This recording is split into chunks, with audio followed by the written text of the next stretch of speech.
Hi there. I'm Scott Jaschik with Inside Higher Ed, and this is one of my favorite things to do at EWA because one of my favorite things as a journalist is to brainstorm about stories. But before I start, I just wanted to, wearing my EWA board hat, to again thank the people who have supported this meeting and the organizations. ACE, Pearson, Lumina, Blackboard, and Northeastern University, all being real friends of our profession, and I really appreciate that. And I want to thank all of you because I read your work every day, and it helps give me a sense of what the trends are and where things are going. So I have a lot of stories to suggest or topics to suggest. I was actually adding as I heard some of the earlier speakers. So I'm actually going to give you 13 topics, not the 10 as advertised, showing poor self-editing skills. So I'm going to go through them quickly, throw out a lot of questions and ideas, and then hopefully we can spend most of the time in questions. And discussion. So one, and this was alluded to earlier, but this is the year of Brazil. You know how a year or so ago, the presidents you cover were all going off to India? Well, now they're all going off to Brazil. And this was mentioned in the context of historically black colleges, but this is where they're all going this year. It's not because they really love Brazil, and I'm not convinced they even really care about Brazil, but Brazil's government is paying for their students to come here. Brazil's universities are overcrowded, they have enough, and the government has enough money to send them here. Just to give you some examples of some numbers, University of Kentucky this year has 72 undergrads from Brazil compared to like 2 or 3 last year. Montana State, 63. University of Nebraska at Lincoln, 91. We wrote a story about how they had to teach them what football is because if you're going to be at the University of Nebraska, that's an important skill to understand. And so there's this natural story about going after the Brazilians, maybe adding some Portuguese, whatever. And as was alluded to earlier, this can be really helpful for universities. But I would suggest that you look at this somewhat skeptically because reliance on foreign students, while they're great, they bring all kinds of different perspectives, can also be a dangerous thing for universities. Right now, the Indian rupee is not doing well. And all of a sudden, a bunch of universities that depend on Indian student populations aren't doing well. The previous group where the government was spending big on scholarships to come here was Saudi Arabia. And there are a lot of excellent Saudi students at universities in the United States, but there are also a lot of universities that went for a quick buck. We wrote about the University of Southern Utah, for instance, where they had English language training programs for students who couldn't pass the TOEFL. And they were passing them based on rather pathetic grading rubrics that covered neatness, content, grammar, and showing up on time. So 25% of your grade on whether you were competent in English was showing up on time. And the way this came to light is some instructors felt that it was morally dubious to be certifying these students. So this year it's Brazil, and there are no doubt lots of really talented Brazilian students coming here, but you should be looking at who's coming to your universities and whether they are cutting corners to boost those numbers and get their tuition dollars. I also would urge you to ask any university president that boasts of their sudden love of Brazilian culture or whatever culture is a country that is paying, how many students are you letting in from Bangladesh? Because you know what, there's smart students in Bangladesh too, and somehow the universities aren't looking at them. So that's number one. Number two, also on international, I would do a sort of a whole second thoughts on international. In recent years, universities love to boast about how they're all global universities and they love the world and everyone wants to study the world. I think we're in an interesting period right now where people are raising questions about these things. Here in the Boston area, Wellesley College just did a deal to collaborate with the University of Peking, and then the faculty noticed that almost simultaneous with the deal, this was very bad timing, the university was going to expel a prominent professor for having views that differed with the Chinese government. And the Wellesley faculty have sort of risen up and said, no, we don't want to do this deal. A lot of criticism of NYU for opening up campuses in Abu Dhabi, where freedom is not what you might think of it being.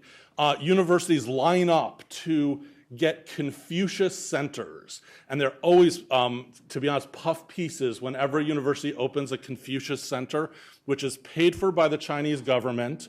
And they don't like demand that there be good stories about China, but there's a lot of people in Asian studies who feel that these programs are very dangerous because what they tend to do is say, to understand China, let's have programs about calligraphy or, cool things about the Great Wall of China at a time that the US probably really needs to boost its sophistication and understanding of China today.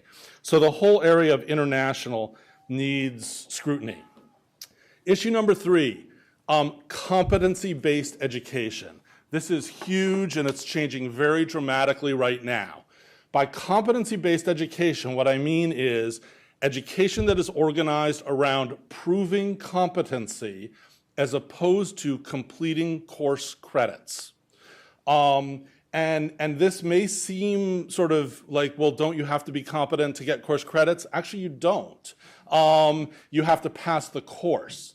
The idea of competency is that for different kinds of degrees and skills, you should demonstrate it in a range of ways, but you might be able to demonstrate it really quickly. Just this summer, College for America, which is a new unit of Southern New Hampshire University, awarded its first competency-based degree. It was an associate degree that a student earned in 100 days. Now, an associate degree normal time would be 2 years, but he demonstrated the knowledge that he would have done in 2 years in 100 days. Institutions like Western Governors University, a lot of the Kentucky community colleges and others are getting into this in a big way. Now, the other thing that's happened is that the education department has given a green light to this. It is now possible for you to do this, whereas places like Western Governors University, while they may have been organized around competency, also aligned all their programs to courses. So they also had a more traditional approach. Now, at the same time, Carnegie Foundation, which created the credit, the basic unit of credit that you think of, courses 3 credit, 4 credit, was once called the Carnegie Credit because the Carnegie Foundation came up with a study that did this. This was in 1906. And Carnegie now, the creator of that, is saying it may be time to replace it or supplement it with something different. Now, what's interesting is that Carnegie created credits not as a unit of learning, but as a unit to determine the pensions that professors should get, how much teaching they were doing. So here you have this thing that was never intended to be the basic education measure becomes the basic education measure, and a lot of people think it sort of holds people up. President Obama has sort of gotten on board and said that more competency-based experiments should be permitted.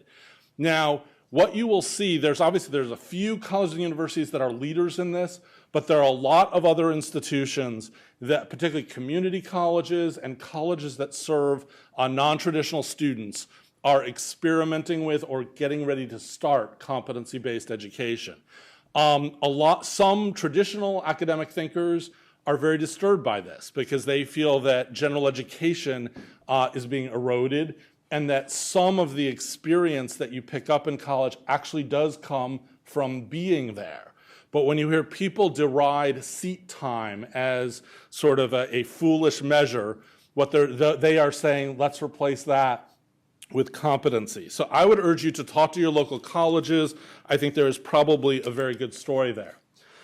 Issue number 4, the Obama plan. We're going to talk about this tomorrow morning, so I don't want to spend too much time on it, but this is a really big deal. Whether it's good or bad, we'll hear about tomorrow morning. But President Obama has proposed to create a rating system, in effect, of colleges and universities, and to base some of Pell Grants and or student loan rates on that system. And the things that he wants to include in the rating system are things that are like affordability, completion rates, a success upon graduation that everyone in theory would agree with. But he has not yet detailed how he will measure these things, and there are a lot of people very concerned about how he will measure these things. So a few suggestions for stories. First, a suggestion for a story not to do. I have been somewhat alarmed by the number of stories I've seen announcing which colleges would do well under the Obama plan based on some people running some very rough numbers. These stories are actually unfair to Obama and are being pitched by the colleges because, as I said, he hasn't released the data, or he hasn't released the methodology. So nobody knows how we'll measure affordability, and it's not obvious because most of the stories that I've seen along these lines assume that affordability is the lowest possible sticker price, when it's quite likely affordability will be based on what students actually pay, which might favor expensive institutions that are generous in aid. I mean, I have no idea what it'll be, but don't write that story yet. What I think is interesting to explore now is what would be good measures. It's, you know, we're in a period of time where the president is sort of leading the charge saying we need measures of these things. And how they determine that will have a big impact on which colleges fare well or don't. There's an interesting political story, I think, in that most of the Obama plan could be found almost straight from Republican governors' plans, and some of it straight from Margaret Spelling's. And particularly if you're in a state where a Republican governor has promoted some of these accountability measures, I think there might be very interesting stories on comparing those. I think that if President Bush had proposed the same plan, colleges would be chaining themselves to the White House gates. And actually some of them sort of inside are feeling like that, but they are not voicing it in quite the same way. Then there's a question that was alluded to briefly before. Do students really want this? There is, and I think there are good stories to be done on what students are really looking for in making their decisions. To listen to Obama and to many of the advocates of this, you would think that students, one, can't find certain information, and two, that they all do national searches for where to go to college. A very small subset of students actually do a national search. Most students go to college close to home. And the reason this is relevant is that if, for instance, we find out in the eventual methodology that Seattle Community College is far better than Bunker Hill Community College here in Boston, that will be actually of absolutely no value to a typical Boston resident. They are not going to go to Seattle to enroll in community college. So there's sort of assumption that the only problem facing students is lack of information so they can truly do a global search. I'm not sure how true that is. So a lot to look at on the Obama stuff. Issue number 5, fudging and faking of rankings, which I think is particularly timely in light of the fact that we're moving to a ranking system. One thing I can tell you with absolute confidence is any methodology Obama comes up with, some colleges are going to try to basically cheat on. And really counting on all of you to be looking at that. In the last year, we've had, I think, 8 colleges and universities confess to lying to US News about various things. We just did a survey of admissions directors and asked them anonymously, have you lied to US News? Based on their anonymous answers, we've had maybe 1% of those who lie come forward. I was recently at the gathering of admissions officers and asked people to come by after and confess. They did not. But my point is there are a lot of colleges lying, saying that their SAT averages are high or whatever. And then you have the issue, a really good story recently in the Washington Post, of colleges taking advantage of rules that lack clarity. So the good story in the Post explored Washington and Lee University, an outstanding university, where one of the criterion in rankings is competitiveness, admit rates. Now, this is based on the assumption that you are a better college if you reject more people, which I would question that assumption, but that is one of the assumptions today. Washington and Lee reported a higher applicant number because they counted as an applicant anyone who started an application. So 1 in 6 of their applicant total never finished the application. Now, what's interesting is they are not alone in this. Many colleges actually define completed application, which is what US News says and iPeds says by, shockingly, the word completed. But it turns out many colleges don't. Makes them look more competitive, they want to. So I would really urge you to, based on the Post story, ask your local colleges how they count. You may well have a good story just in that, and that could be a great jumping off point to the various ways that they are deceptive. Issue number 6, affirmative action, and I want to touch on some of the themes that we heard just now. Actually, there's a news story in Washington today that the Education Department and the Justice Department had a press conference this morning in which they urged colleges and universities in the wake of the Fisher decision to not change much of anything at all. And already the anti-affirmative action people are yelling and screaming and saying that this is totally wrong. Now, what I'm about to say is not about the morality or ethics of affirmative action, but just having read the decision several times and talked to lots of people.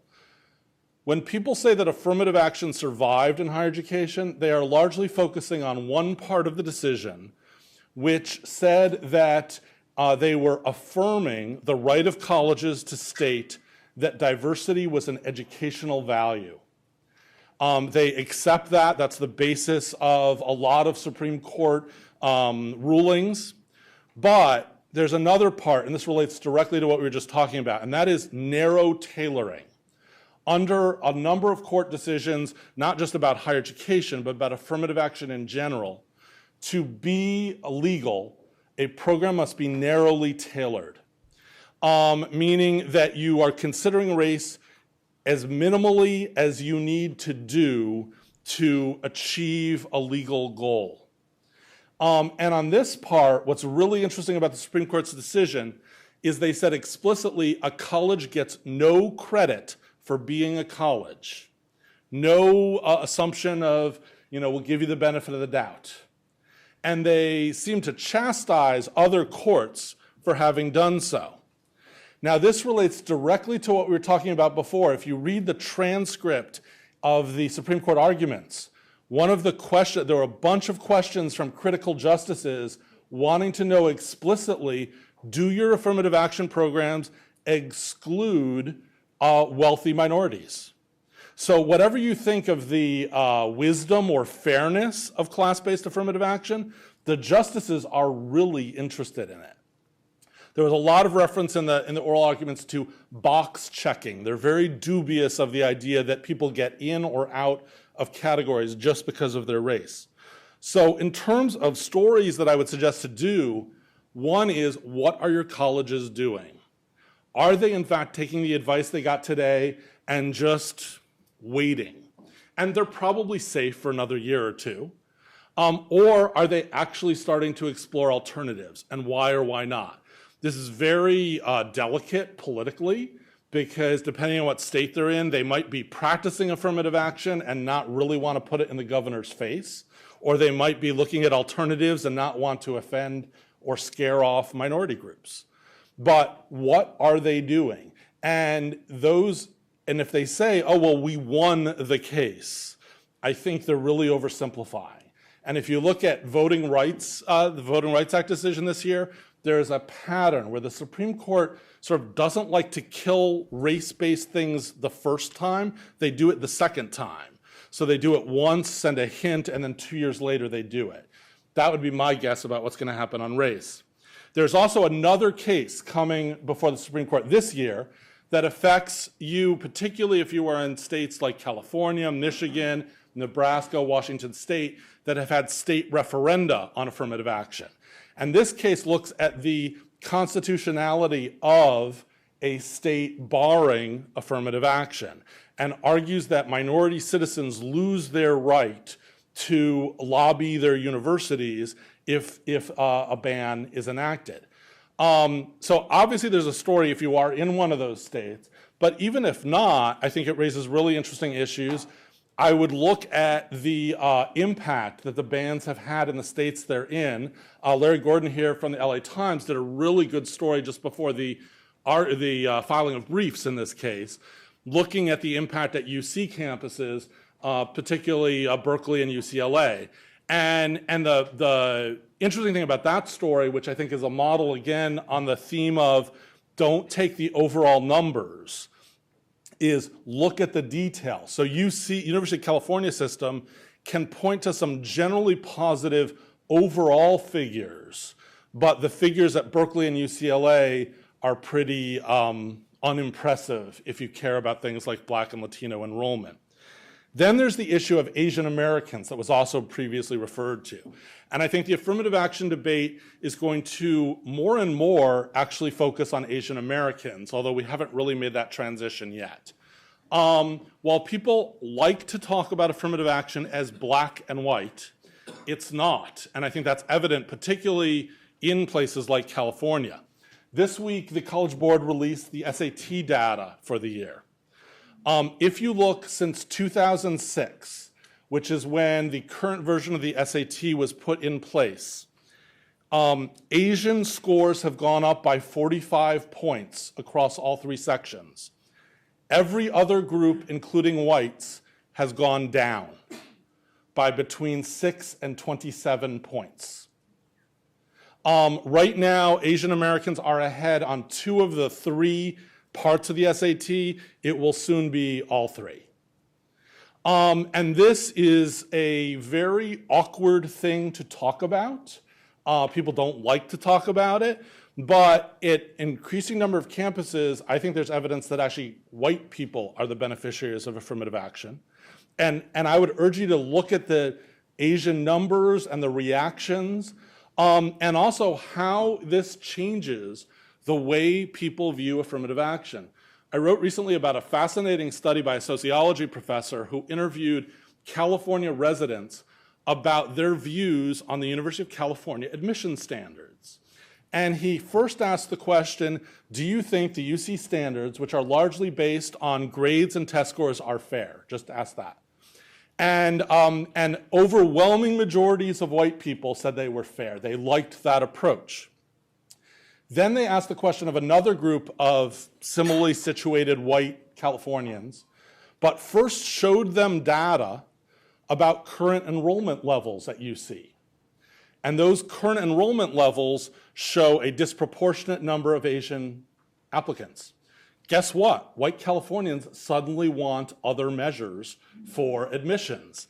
And all of a sudden, and they checked, oh, we should have more emphasis on leadership, more emphasis on extracurriculars. Now, I think it's really interesting that when they're not feeling safe about their group, their kids, the opinion totally changes. So affirmative action is going to be a legal issue that you should explore, but also I think just a fascinating on-the-ground people issue. Issue number 7, undermatching, which we talked about earlier. This is, again, a huge issue, but I think people are only looking at one part of that study. You've heard several references to the Hawksby-Avery study, which I would have to say is one of the studies that has, of all the studies that come out in higher education, has had the speediest spread of interest from policymakers and actually people doing things based on it.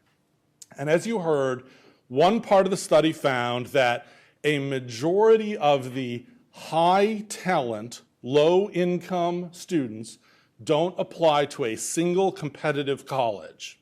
And that's the part that people have focused on because there are things you can do about it. Just last week, the state of Delaware responded to that part by sending a packet of materials to every low-income, high-talent student, telling them of their opportunities. But there were some other parts of the study that really suggest stories on the local level. One is that most colleges much prefer to recruit at a few magnet or well-known high schools that serve a lot of low-income and minority students. And this is very efficient, obviously. If you know that there's a largely Black and Latino high school that's a magnet school, so all the students do well, they all go there. But here's what the study found. They're saturated. Every Ivy and every public flagship goes to the same high schools. So at those high schools, I mean, it's great if you're a kid in those high schools, you're going to get in someplace good. But the reality is that a lot of minority students at other high schools are being ignored. Talented kids. Now, it costs more to go high school by high school, but in the context of the affirmative action debate, it's amazing to me that you should be asking your admissions folks who you cover, how many high schools do you go to specifically trying to reach low-income students? If they're going to the same ones, this study is actually quite critical of them. The other thing this study talked about was how the price issue, it deceives many of these students about their opportunities and how they are likely to go to local, relatively inexpensive colleges with lower graduation rates, with less student aid. And I would urge you to read the parts of this study that are about the experience of these students who go to college, which raises a lot of questions, I think, about those universities, questions that people may not want to ask. Issue number 8, adjuncts. Now, the fact that many colleges rely on adjuncts is not new, and many of you, for years now, you see periodically stories like, did you know that a majority of the instruction is by adjuncts?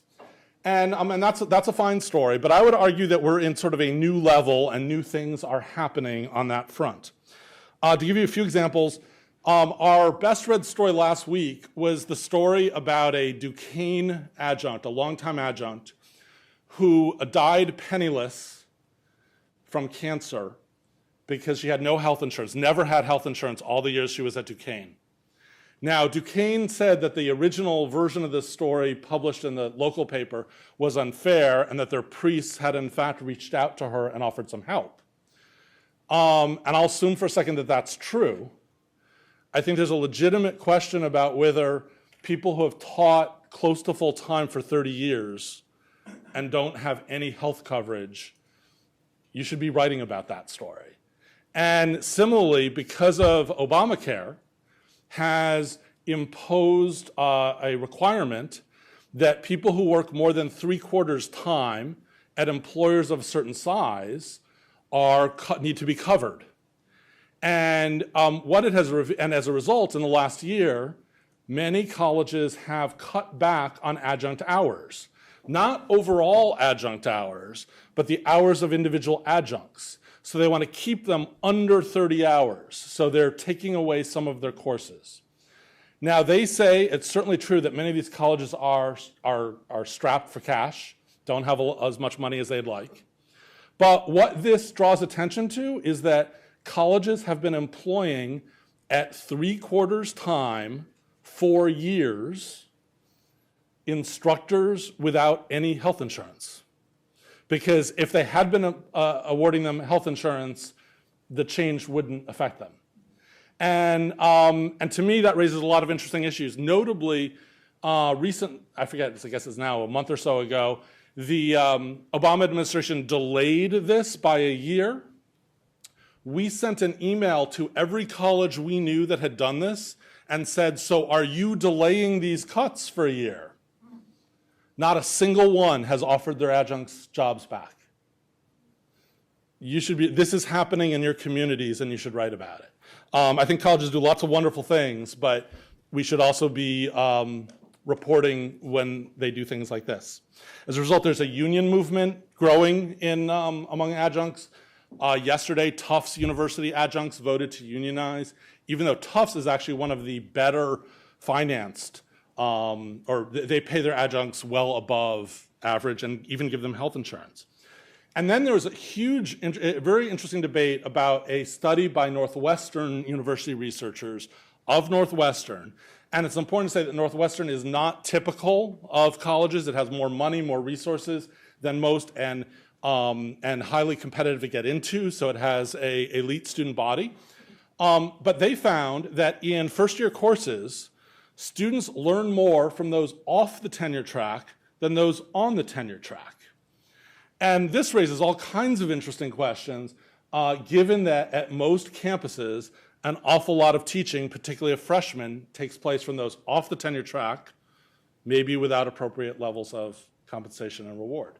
So this is, I think, an interesting issue, and I would urge you to look at your local colleges. How do they use adjuncts? How do they pay adjuncts? Is there a union movement? How do they evaluate their teaching? How does their teaching compare to others? This is a very consumer-oriented story. Issue number 9, sex assault policies. There's been a lot of coverage in the last year, but I think there's tons more to be done. The last year we have seen a number of lawsuits filed, OCR complaints filed, basically charging that colleges are not meeting their obligations to women who bring complaints about sex assaults on campus. And so, and because those who are campaigning on this issue have very shrewdly looked for people at well-known colleges, the issue has gotten a lot of attention. First thing I would advise is write about this at your colleges that aren't well-known. The fact that there are like 20 colleges and universities in the mix of these stories, I don't know of a reason why this would just be an issue at the USCs and Swarthmores of the world. I'm guessing it's an issue at lots of places. There, as these stories have come out, at one basic level, the suits are charging that colleges didn't respond to complaints in a timely or appropriate way. And so at one level, that's a story. How do your local colleges respond? Is it appropriate? But there have been some really interesting sub-themes that have come out. One of them is that there have been a number of complaints that reference the pressure that is placed on victims to act in certain ways. So for instance, are they encouraged to use the university process as opposed to local judicial authorities?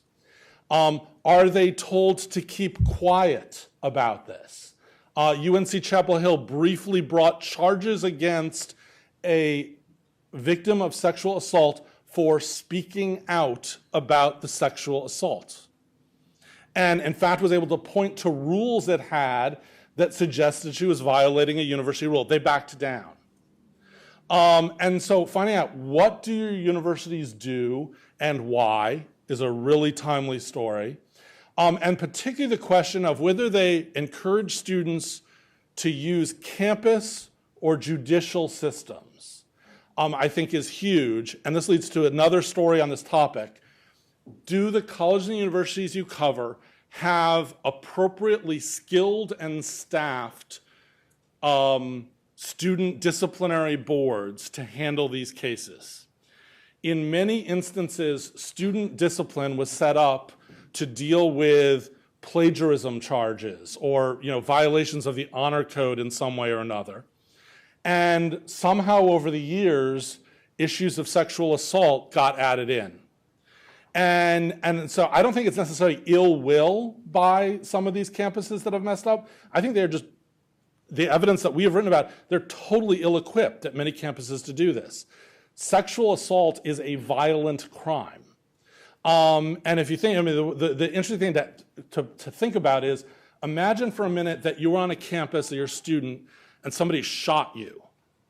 Can you imagine an RA saying, well, you should think about whether you should call the police or go through the campus judicial system? I mean, you've been shot. Well, if you believe, and I hope you believe, that sexual assault is a violent crime, I think there's an interesting question. Why are more people not encouraged to go that route? Now, it's also the case that a generation ago, many local police were totally insensitive to victims of sexual assault, and I'm sure there's still plenty of that. But also, times have changed. It's not the same as it was a generation ago. And the evidence is on a lot of these cases, they get in real trouble. Then you have real trouble on the other side. We've written about several cases recently where men who were accused are suing the colleges under Title IX, arguing that they were being railroaded. And again, what it really comes down to is they are able to point to embarrassing things in the campus judicial process to raise these questions. I have no idea if these men are really victims or not, but It points at the question of, are the campuses adjudicating these things appropriately? Do they have the appropriate resources? Lots of stories, you will get lots of interest in these stories. Issue 10, last year I talked a lot about MOOCs. I'm going to talk now about MOOC-like entities. I think that's actually the story this year. And really would encourage you to look at things that aren't quite MOOCs, but that are changing higher ed. So take Georgia Tech Udacity's deal, for instance. They have created a master's program in computer science that aims to serve 10,000 students within a few years. If they succeed, you will have a story about whatever college or university in your local community currently has a master's degree in computer science. If MIT is going to be fine, but if this works, a lot of other programs will not be. They're going to charge $6,630 for a degree, which is a huge bargain compared to what students would typically otherwise pay. But we did a FOIA and got all the documents, and I'm not sure the numbers add up. And what this is illustrative of is a bunch of places got all excited about this, declared this is going to be the future of higher education. This is the path to great savings. Look at the numbers, and particularly look at the numbers in your local communities when people make similar claims. Another case would be San Jose State, where there have been 3 rounds of stories about a deal also with Udacity to offer basic education courses. Round 1 was when San Jose State put the program on pause because the pass rates were so low. Round 2, big press conference, lots of coverage, was when San Jose State said that a fuller analysis had found that actually the pass rates were decent. And wasn't this good news? Round 3, I would refer you to a story by my colleague Carl, who is here, about the full report on the research on the program, which found 1, that there were a lot of questions about the data, and 2, that successful students were overrepresented in the data. Now, I don't know, I'm not going to tell you that San Jose State's program is good or bad, I'm not sure. But I would be naturally suspicious of a movement that's based on big press conferences one day, and then when you release the full report, you do it as quietly as possible and hope nobody notices. We were tipped off that this might be coming out on a certain web page if we looked. If you weren't looking for it, you didn't find it. And it really undercuts the second report.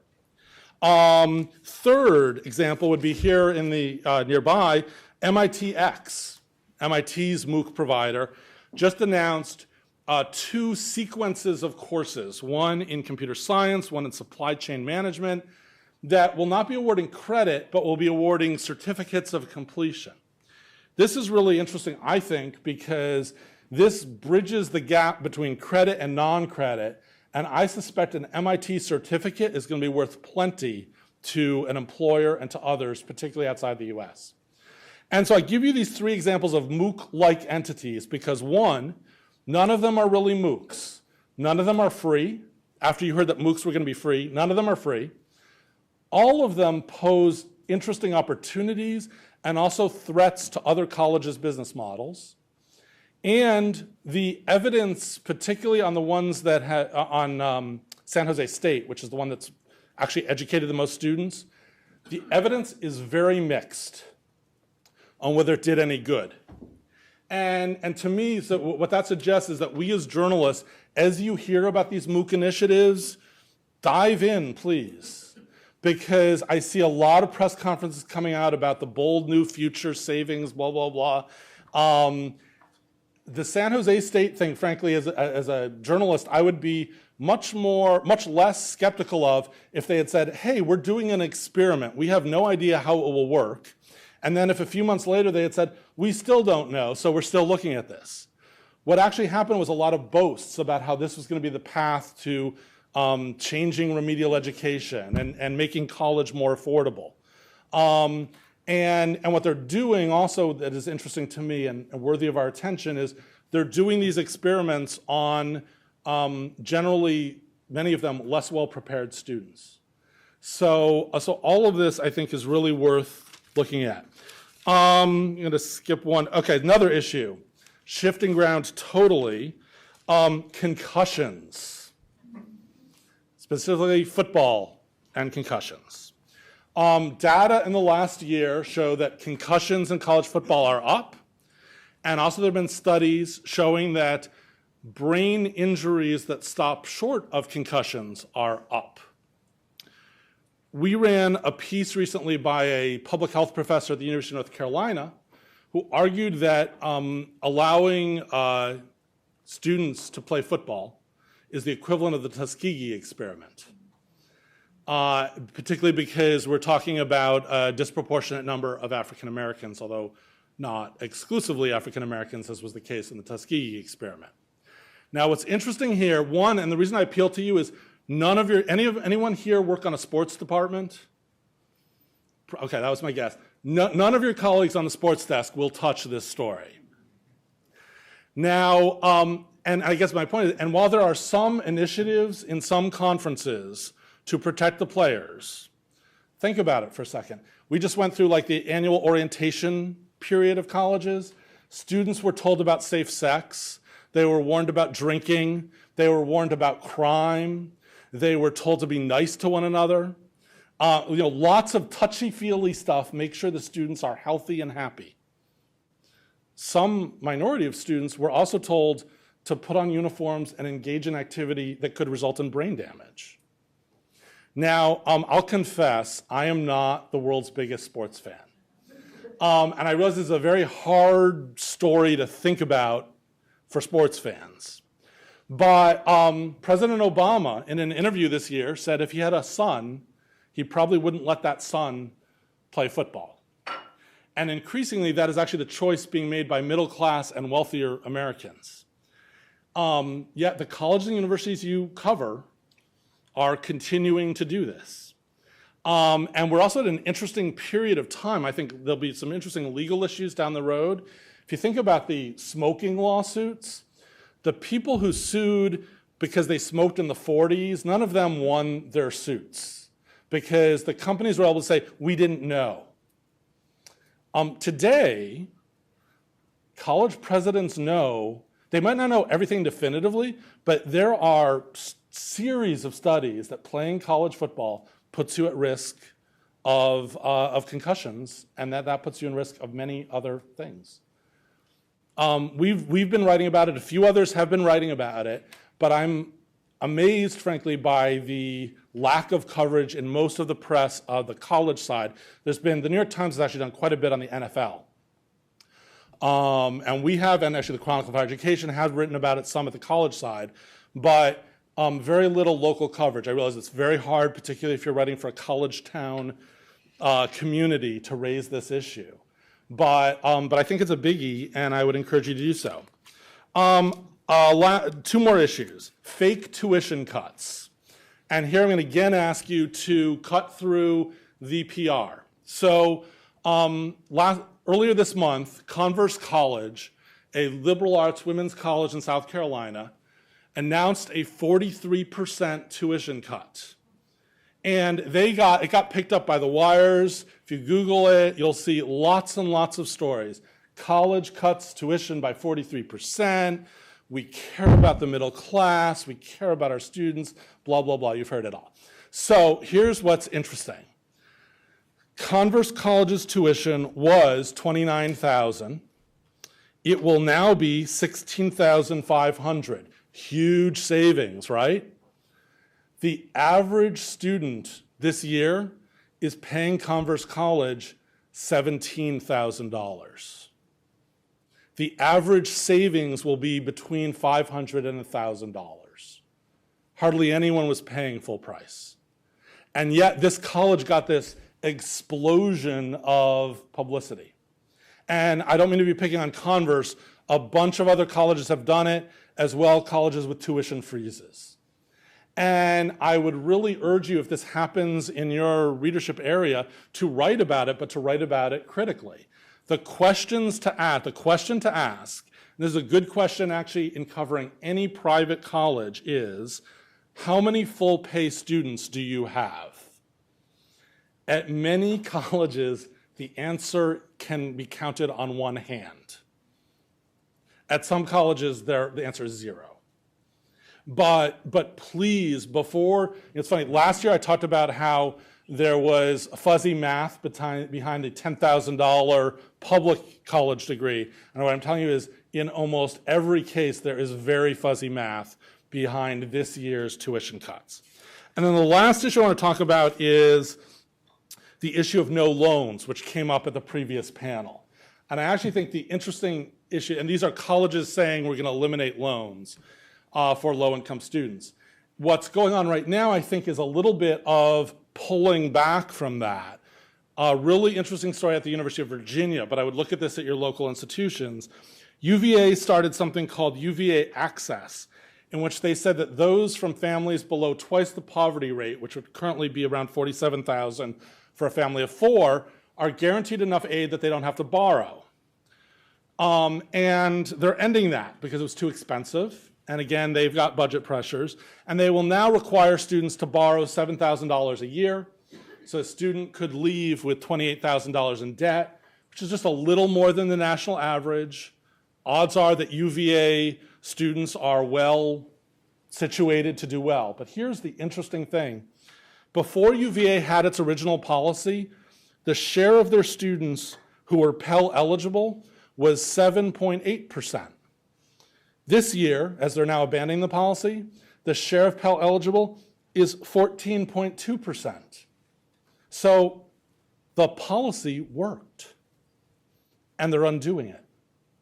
Now, I don't know the UVA budget well enough to know how they could save the money, maybe short of eliminating the football team. But it is interesting that we've seen this scaling back. We've seen it in the privates too, Williams and Dartmouth, among others. And so I'd really urge you to watch colleges, and generally they issue the press releases. The headline is something like, announces continued enhancement of support for students. And you really need to look at these. I guess to sum up, I see lots of good things going on in higher education too, but you don't want to hear from me on that, at least except for the contingent in the back corner there. So there are lots of really good things going on in higher education, but I see that this is a period of tremendous tension, tremendous challenge, and in too many cases, I think not all the facts are known. So we really need you guys. So please join me in writing about these and other stories. So thank you, and happy to take some questions.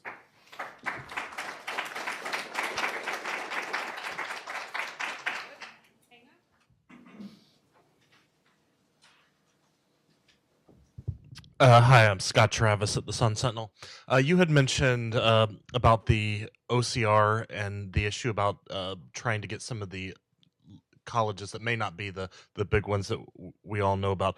Would there be OCR files available? I was wondering about confidentiality, and also I guess the same question would go for if we did something on concussions or injuries. Is there a way of knowing if that's a problem in our local university? So OCR, you can get OCR resolutions of complaints. They are heavily redacted, so they won't tell you who the complainant was. But that's, of course, after the fact. Frequently, in many communities, you can go to, there may be like a women's center that is known as the place to go if you are a victim and need help. And so sometimes somebody like that can point you to a lawyer or somebody. But you can get the facts there. But there are things you can look at even without that. So OCR last year changed the rules on burden of proof for campus proceedings. You can ask certainly at any public institution, what are your rules about burden of proof? Have you changed them in the last year? If a campus had a court-like innocent beyond a reasonable doubt standard, and they haven't changed it, they're probably violating the new OCR standard, which is, guilty beyond a reasonable doubt. The new OCR standard lessens the standard of proof. So that's something you could look at. On concussions, I do not know of public data. But I think if you ask around, there are definitely some people involved in football who have guilt about what's going on and would know what's going on your local teams.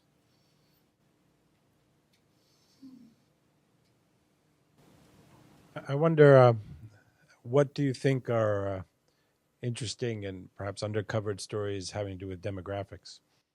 With demographics, the Asian issue that I mentioned, I would say is the overwhelmingly undercovered issue, because even with what we talked about earlier, that there are Asian groups that aren't doing well, even when they're averaged in, their numbers are going way up. And then particularly looking at subgroups, I think we're gonna get some interesting research maybe tomorrow from a scholar who studies Black men. But looking at Black male enrollments and at Black enrollments, both at colleges that are very competitive and not so competitive in admissions. At many institutions, Black enrollment is 2/3 female, which you can view as a success story for women. So I don't mean to suggest otherwise, but it raises a lot of questions about men. And these stories aren't getting talked about as well. The flip side of, when historically Black colleges, it's great that they're going to Brazil and getting students in, but where are the talented African Americans in the United States? And why aren't they getting recruited, which can point to things like the Hawksby study. But these are tough questions that people don't want generally to talk about.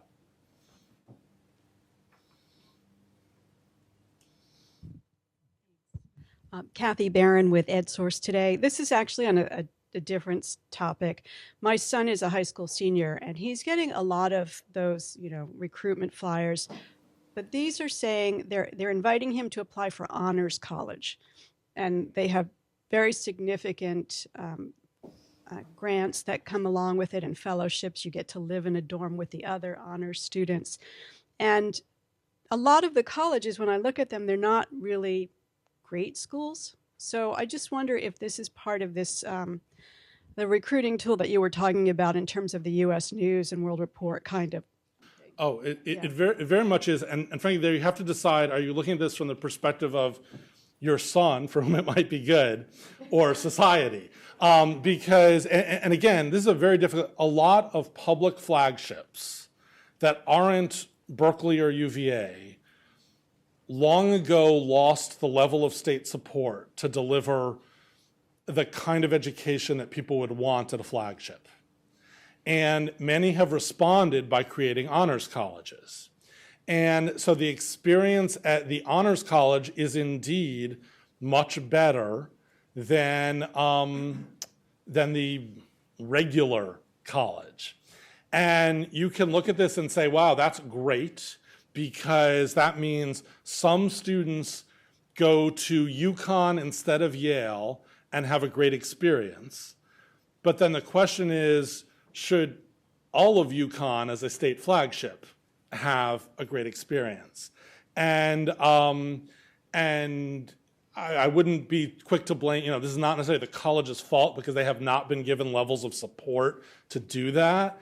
But the honors colleges have definitely been a tool to attract a high SAT, high GPA, and frequently high income group, many from out of state, that make the scores on US News go up. Now, there's a case to be made that they help everyone, that having three, top students in your class of 40 elevates the whole class. And there's research that goes both ways on that. But the root of the problem, I think, is that states haven't supported their flagships at levels to be great for all of them.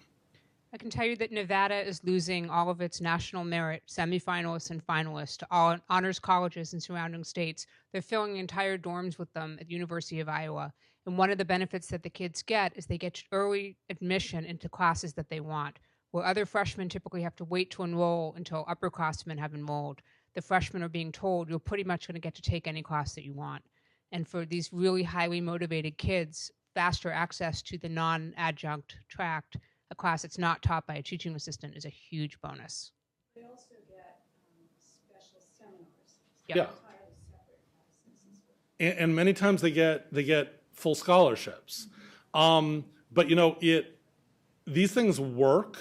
From the college's perspective, they work. I recently was asked to give a talk at George Mason University, which created an honors college, and I was asked to come give a talk about everything that's wrong with merit scholarships, even though these students all were full merit scholarship recipients. And I went because I was like impressed that they were interested in having that idea challenged. And when I talked to the students, these students had turned down UVA and William & Mary, and for those of you unfamiliar with the Virginia hierarchy, that would not be the normal decision-making process. So from George Mason's perspective, it worked.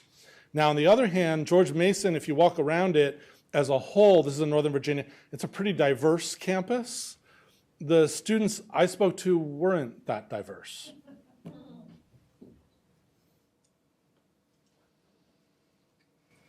Louis Orrs, American Council on Education. So Scott, when I think of Coursera, Udacity, and some of the other startups that are starting now, and I think back to when we first had changes that allowed for you to enroll more students online. There was a big flood of private money into the for-profit schools back then. And is what we're seeing kind of a next generation of that, where we're going to see maybe in another 5 years, we're going to be facing a similar challenges, but from a next generation? Because I agree, I don't think MOOCs will stay free. There's going to be a pricing model there. Are we seeing the beginnings of a next wave like that?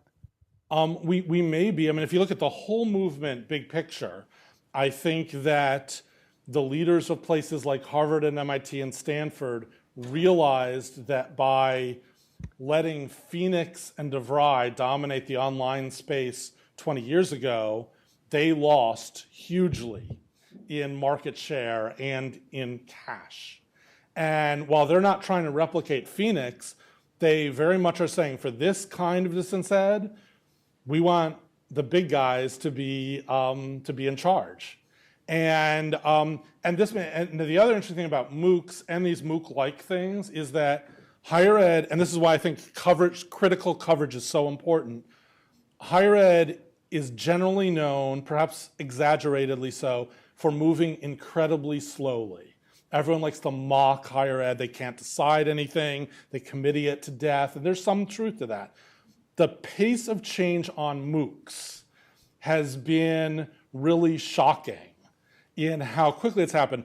On the other hand, and this is, I know, very frustrating to institutions that are ahead of the game on online education, and actually probably our host here at Northeastern would be in that group. There's a ton going on teaching with technology, on credit, online education that is accredited, that nobody was really paying much attention to. I mean, the people in this room were, but generally they weren't. And MOOCs all of a sudden captured everything. And something I've heard from many presidents, we did a survey of presidents on MOOCs. Presidents are actually skeptical of MOOCs on the whole, and which you wouldn't sense from their public statements. And so we interviewed a bunch why. The reason is their trustees are totally buying the MOOC hype. They read Tom Friedman and think MOOCs are the solution to everything.